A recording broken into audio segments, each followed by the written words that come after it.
Bugun inshaalloh siz bilan biz har birimizda bor bo'lgan bir sifat haqida suhbat quramiz. Bu shunday bir sifatki, bu yomon sifat. Va hammamizda bor. Bu shunday sifatki, Alloh taolo har bir insonni tabiatiga, fitratiga joylagan. Hech kim bu sifatni menda yo'q deb ayta olmaydi. Bu qaysi sifat? Bu shunday sifatki, bu mana shu sifat bilan juda ko'p nadomatga, afsusga, taassuflarga yetib qolinadi. Shoshqaloqlik. Otamiz Odam alayhisalomni jannatdan chiqargan narsa mana shu shoshqaloqlik. Yunus alayhisalomni balada qorniga tushirgan sifat ham mana shu shoshqaloqlik. Kim aytadi menda shu sifat yo'q deb? Alloh subhanahu va taolo Odam alayhisalomni jannatda o'zini ikki qo'li bilan yaratdi. Unga o'zini ruhidan kiritdi. Odam alayhisalomga farishtalarga bermagan ilm berildi. Odam alayhisalomga farishtalarni sajda qildirdi. Odam alayhisalomni aziz mukarram qildi. Lekin mana shu ruhni kirgizishlikdan avval Alloh subhanahu va taolo bir qancha vaqt Odam alayhisalomni ruhsiz haykal, timsol shaklida jannatga qo'l qo'ydi. Va o'zining ruhidan kiritar ekan, ruh Odam alayhisalomni boshidan kira boshladi, pastga qarab yurdi. Ruh boshiga kirdi, ko'ziga yetdi, ko'z jannat mevalarini ko'rdi. Burniga yetdi, hidini hidladi. Oshqozoniga yetdi, qorni ochdi, ishtahosi qo'zg'adi, fikr qildi, jannat mevalarini tanovul qilgisi keldida, hali ruh oyog'iga yetmasdan turib, shoshilib oldiga intilib bordi. Alloh taolo aytadi: "Xuliqal insanu min ajal." Haqiqatan inson shoshqaloq holda yaratilgan.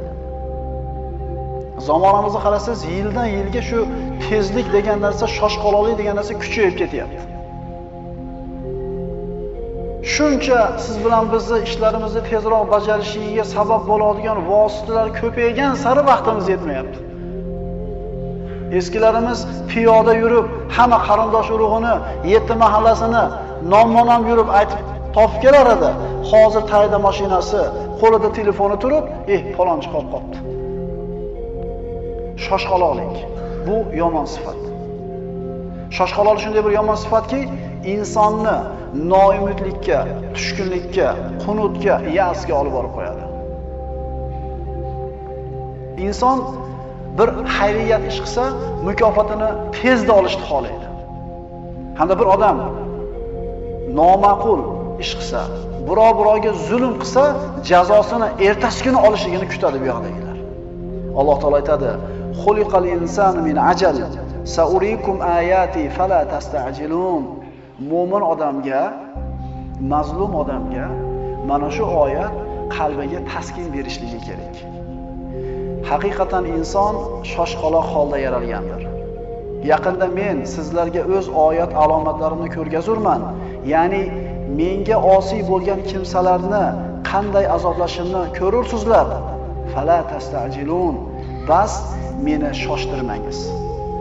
Shoshqaloqlik juda ko'p insonlarni qonlarini nohaqdan to'kilishiga, pokiza insonlarda, beayb insonlarda shoshqaloqlik bilan ustlariga tuhmat, bo'xton toshlar otilishiga sabab bo'lgan. Insonni shoshqaloqligi.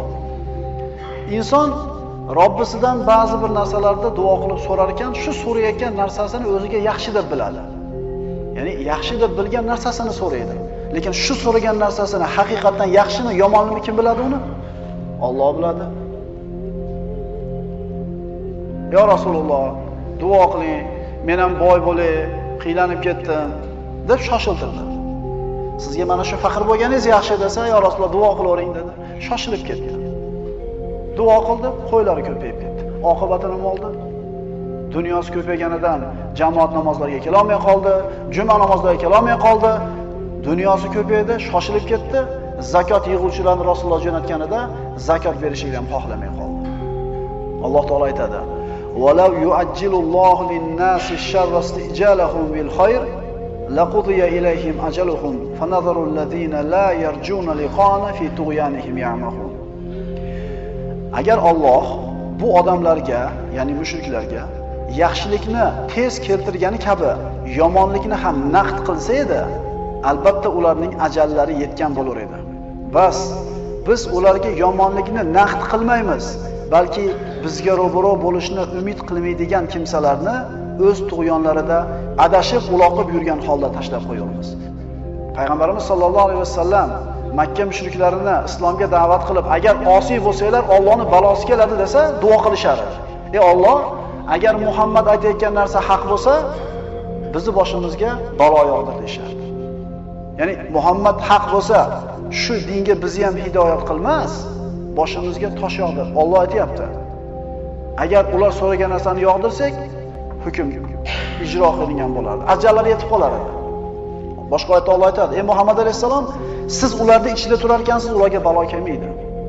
Ular istig'for aytar ekan, ular ustiga balo kelmaydi."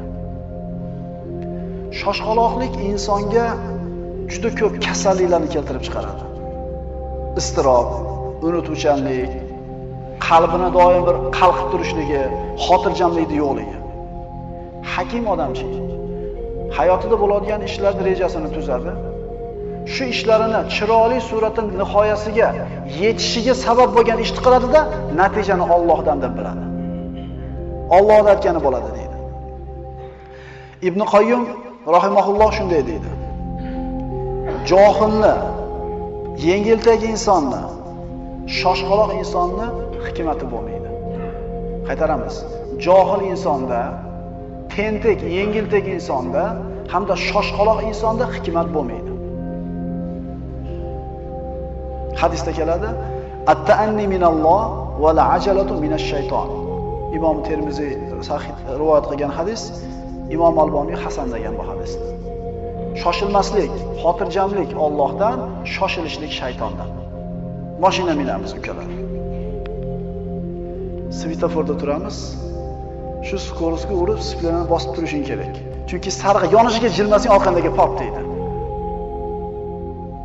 Orqandagi shu signal chamasida tayyor turishing kerak. Shu darajada shoshqaloq bo'lib ketganmizki, qancha sekund bor shu. Sariq yonib, qizil o'chib, zangor yonguncha. Qaraylik-da qanaqa bo'lib ketganmiz. Odamlar qanday bir tabiatida shu sifat kuchayib ketgan. Tezroq. Hadisda kelyapti, shoshilmaslik Allohdan, shoshilishlik shaytondan. Mana endi tanlayveraylik. Arablar qadimda shoshilishlikni nadomatlarning onasi deb qo'yishardi. Masalan, al-xamru ummul habaib, aroq hamma yomonliklarning onasi deb qaralsa, shoshqaloqlik hamma nadomatda, afsusda onasi deylar ekan. Shoshqaloqlik demak yomon sifat ekan. Endi uni ro'parasida turgan boshqa bir sifatlar borki, ular yaxshi emas. Ya'ni suskashlik, beparvolik, yalqovlik, loqaydlik uni ro'parasida turgan, ular ham yomon sifatlar. Musulmon mana shu ikkita narsaning o'rtasida bo'ladi. Loqayd ham bo'lmaydi, beparvo bir yo'li shoshqaloq ham bo'lmaydi. Alloh taolo siz bilan bizni buyurgan ba'zi ishlarni qilishlikka shoshilishligimiz. Payg'ambarimiz sollallohu alayhi vasallam aytganlar: mayyitni qo'yishlikda, qarzni uzishlikda, qiz balog'atga yetganda uni uzatishlikdagina shoshilishlik kerak. Qolgan ishlarda shoshilmaslik kerak. Alloh taolo shunday marhamat qiladi. Wasari'u ila mag'firatin min robbikum va jannatin arduha as-samawati wal ard uiddat lil muttaqin. Va Parvardigoringiz tomonidan bo'lguvchi mag'firatga hamda taqvodorlar uchun tayyorlab qo'yilgan eni osmonlar va yer barobarida bo'lgan jannatga shoshilingiz. Va fi zalika falyatanafasil mutanafisun. Musulmon odam jannatga olib boradigan ishlarni qilishda musobaqa o'ynaydi. Savobli ishlarni qilishda shoshiladi. Chunki bugun bor qilib qolsin, ertaga bo'lmay qolishi mumkin. Bugun 4 ta so'mi bor, ota-onasigami, qarindoshigami sarflab qolsin oxiratiga. Chunki ertaga bo'lmay qolishi mumkin.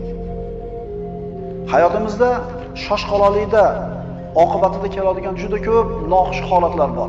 Shulardan ba'zilari.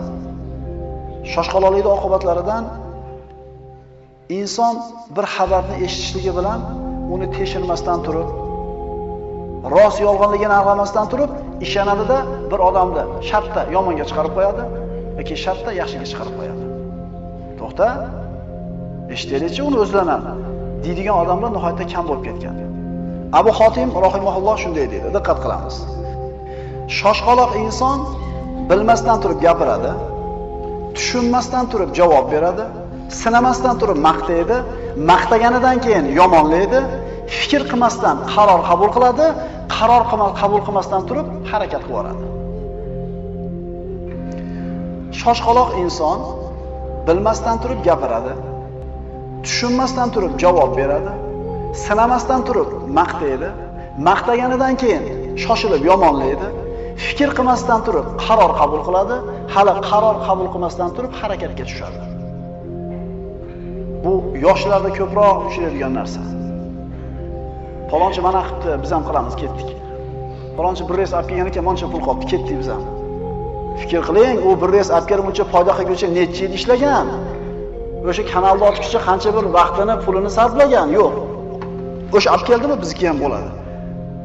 Alloh taolo Qur'onda shunday deydi. Astagfirullah va idza ja'ahum amrun minal amni aw al khawfi adha'u bihi wa law radduhu ila ar-rasul wa ila ulil amri minhum la'alimahu alladhina yastanbitunahu minhum wa lawla fadlullohi alaykum wa rahmatuhu lattaba'tumush shaytona illa qalila. Qachon ularga tinchlik yoki xavf va xatar xabari kelsa, uni yoyib yuboradilar. Agar ular o'zlariga kelgan xabarni har kimga yoyib yurmasdan payg'ambarga va o'zlaridan bo'lgan boshliqlargagina yetkazganlarda edi, uni, ya'ni mana shu xabarning haqiqatini bilmoqchi bo'lgan kishilar o'shalardan bilgan bo'lar edilar.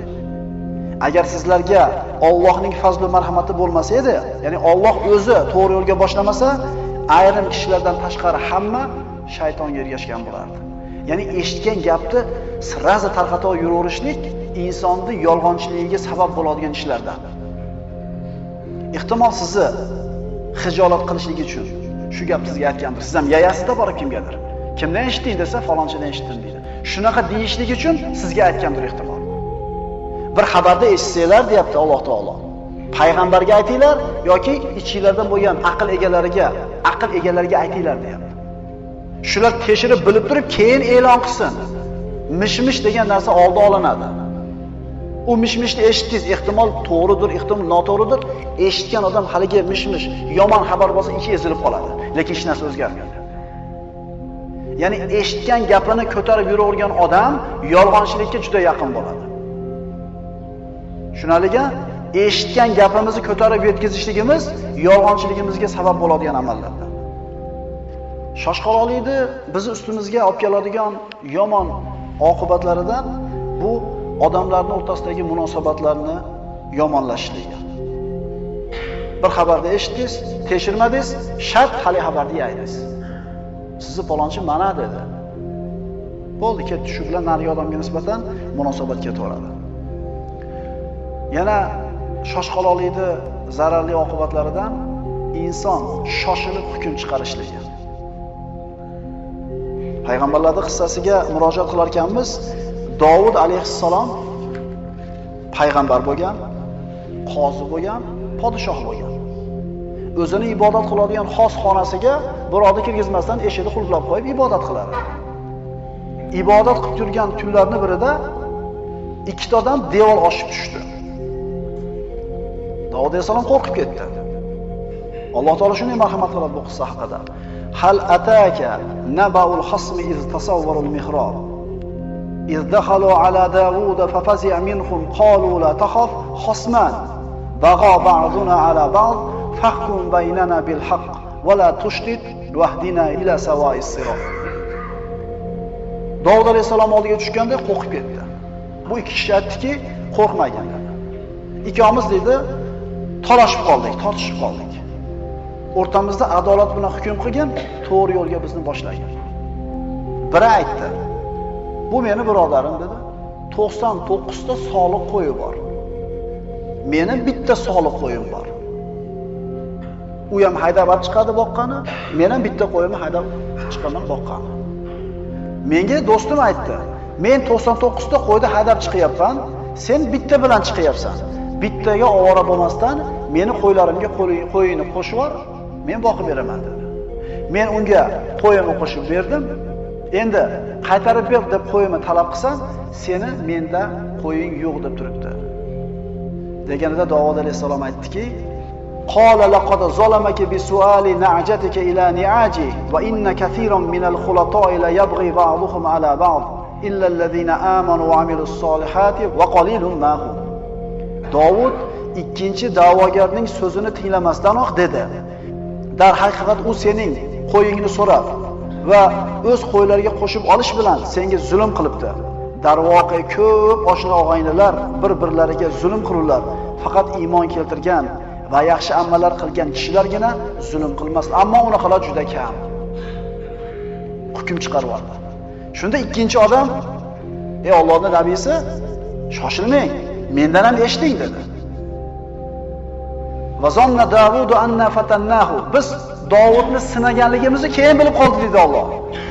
Parvardigoriga sajda qildi, Parvardigordan istig'for so'radi. Bir marta shoshilib hukm aytib qo'ydi, noto'g'ri bo'ldi. Chunki ikkinchi tomonda eshitlik kerak. Ana shu qilgan shoshqaloqligiga Davud alayhisalom sajda qildi, Alloh taoladan istig'for so'radi. Shoshqaloqlikni zararli oqibatlaridan da'vat maydonidagi ko'rinishlar. Ba'zi bir qalbida bir shijoati bor, yuragida bir o'ti bor yosh ukalarimiz odamlarni haqqa yurishga chaqiradi-da, ma'lum bir vaqt o'tgandan keyin odamlarda tuzalmayotganligini ko'rib yoki munkarda ozaymayotganligini ko'radi-da, ilmsizligidan, tajribasizligidan, shoshilib ketganligidan bo'lmadi deydi. Yo umuman da'vatni tashlab olganini ko'rasiz, yoki umuman bir boshqa bir noqulay holatlarga borib qoladi. Esimizdan chiqmasin, musulmon odam natijaga javob bermaydi. Allohning diniga da'vat qilayotgan kishi odamlarni chaqirishlik javobgarligi, natija Allohdan. Payg'ambarimiz sollallohu alayhi vasallam Makka da turgan davrlarida musulmonlar juda qattiq aziyatlarga ro'baro bo'lishdi. Habbob ibn Arat roziyallohu anhu qul bo'lgan. Temirchi bo'lgan, qul bo'lgan. Iymonga kelganligi uchun qavmi qattiq azoblagan. Boshiga qizigan temirni shu qilich yasashlik uchun tiqib qo'yilgan cho'g'dagi temirni olib boshiga bosishgan. Shu daraja azoblashgan. Umar ibn Xattob roziyallohu anhu xalifa bo'lib turgan paytda majlisga Habbob ibn Arat kirib keladi. Bu yoqqa o'tiring deydi. Bu yoqqa o'tiring. Mashada o'tirishlikka siz loyiqsiz deydi. Oldiga o'tirganida Bilol roziyallohu anhu bilan Habbob ibn Arat Makkada eng qattiq azobga uchragan kishilardan edi. Hayotingizda ko'rgan eng qattiq azobni bizga aytib bering, Habbob dedi Umar ibn Xattob. Shunda Habbob ibn Arat yaxtagini ko'tardi-da, kuragini ko'rsatdi. Kuragida terisi suyagiga yopishib turardi. Qanday qilib bunday holatga keldi deganida, ana shu Makkadagi davrimizda mushriklar azob bergani kirishdi. Ana shu o'chog'ida turgan cho'g'ni olib yerga yoyishdi. Habbob ibn Aratda kiyimlarini yechib turib, beli bilan mana shu cho'g'ni ustiga o'tkazishdi. Bellari o'yilib, kuyib, badanidan chiqqan so'l bilan o't o'chdi. Mana shunday qiyin azoblarni ko'rib, Habbob ibn Arat payg'ambarimiz sollallohu alayhi vasallam oldiga keldi ana shu davrda. Ya Rasululloh, duo qiling, Alloh bizga yengillik bersin deb turib kuragini ko'rsatganda payg'ambarimiz achchig'i kelib ketib aytdiki, sizlardan avvalgi ummatlardan bir musulmonni olib kelib beligacha ko'mishardi yerga kavlab. Boshidan arra solib ikkiga bo'lib yuborishardi. Yana bir odam olib kelib yerga yotkizib, kiyimlarini yechib, temir tirnoqlar bilan suyaklarini, go'shtlarini ajratar edi. Lekin bu narsa ularni dinidan qaytargan emas. Allohga qasam, Alloh albatta bu ishni oxiriga yetkazadi. Shunda Sanodan bir kishi Hazramotgacha ot minib borar ekan, Allohdan boshqa hech kimdan qo'rqmaydi. Shunday davr bo'ladi, lekin sizlar ey Habbob shoshilib ketyapsizlar dedi. Mana shunday mashaqqatni ko'rib turgan kishiga payg'ambarimiz shoshilyapsiz deyapti. Yunus alayhisalom qavmini da'vat qildi, bo'lmadi. Qavmini tashab chiqib ketdi. Shoshilib ketdi. Oqibati nima bo'ldi? Baliq yutib yubordi. Da'vat maydonida yurgan ahli ilmlar, ukalar, da'vatchi aka-ukalar shuni yaxshilab bilaylikki, odamlarni tuzatib yuborish bizning ishimiz emas. bizdan nasihat qilib qo'yishlik. Natija Allohdan. Alloh taolo aytgan: "Fa in a'radu fama arsalnaka alayhim hafiza in alayka illa al-balagh." Ey Muhammad alayhissalom, agar endi ham iymon keltirishlikdan yuz o'girsalar, bas biz sizni ularning ustiga qo'riqchi qilib yuborganimiz yo'q. Sizning zimmangizga faqat biz sizga nozil qilgan vahiyni yetkazib qo'yishlik, aytib qo'yishlik xolos. Shoshqaloqligimizni yana bitta bir ko'rinishi duodagi shoshqaloqligimiz. Payg'ambarimiz sollallohu alayhi vasallam aytadilar: "Sizlardan bir kishi shoshiltirmas ekan, albatta duosi ijobat bo'ladi." Ya Rasululloh, qanaqa qilib shoshiltiradi odam deganida Rasululloh aytdilar, bir odam aytadi: "Duo qildim, shuncha duo qildim, Alloh ijobat qilmadi" deydi. Shu gapi bilan duosi ijobat bo'lmasligi aniq. Chunki vaqt degan narsa bu siz bilan bizni tushunchamizda vaqt. Alloh taolo uchun vaqt boshqacha. Duo qilyaptimi inson xayriyatda. Umar ibn Xattob aytadi: "Alloh menga duo qilishlik ilhomini berdimi qalbimga? Demak ijobati ham bor. Meni ishim duo qilish, duo qilib qo'ying, yutkizmaysiz." Shoshqaloqlik yana bitta bir yomon ko'rinishi bu ilm yo'lidagi shoshqaloqlik. Mana tobiinlarda, sahobalar hayotini o'qidik, ularda ilmga bo'lgan rag'batini, shijoatini ko'rdikda, hozirgi davrda nimaga endi o'shaga olimlar chiqmayapti degan savolga javob topdik. Ular shoshqaloq bo'lmagan ekan. Ular sabrli bo'lgan ekan. Falon shaharda falon kitobning nusxasi bor ekan desa, borib 1 yil umrini o'shada o'tkazib, ta'lim olib, hali kitobdan bitta nusxani ko'chirib, o'zi bilan olib kelar ekan. O'sha ko'chirishlik vositalari, ko'tarib yurishlik vositalari yengillashgan sari biz og'irlashib boryapmiz. Inson sabr sifatiga ega bo'lmasa, unda ilm degan narsa jam bo'lmaydi. Shoshqaloqlik, besabrlik insonni ilmdan to'sadi. Suhbatimiz oxirida hukamonlarda bir ajib so'ziga e'tiborlarni qarataman. Ayni ilmga taalluqli. Hukamonlar aytadi: ilm 3 qarich. Birinchi qarichini o'rgangan odam takabbur bo'ladi. Ikkinchi qarichini o'rgangan kishi kamtar bo'lib qoladi. Uchinchi qarichini o'rgangan kishi hech narsani bilmasligini anglaydi. Ya'ni uchinchi qarichiga o'tgan kishi kitobga bo'lgan chanqoqligi, ilmga bo'lgan intilishi avvalgidan ham nima bo'ladi?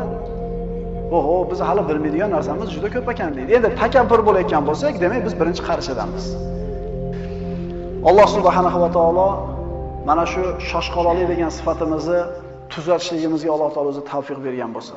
Chunki esimizdan chiqmasin, otamiz Odam alayhisolamni jannatdan chiqargan sifat ayni mana shu shoshqaloqlik bo'ladi.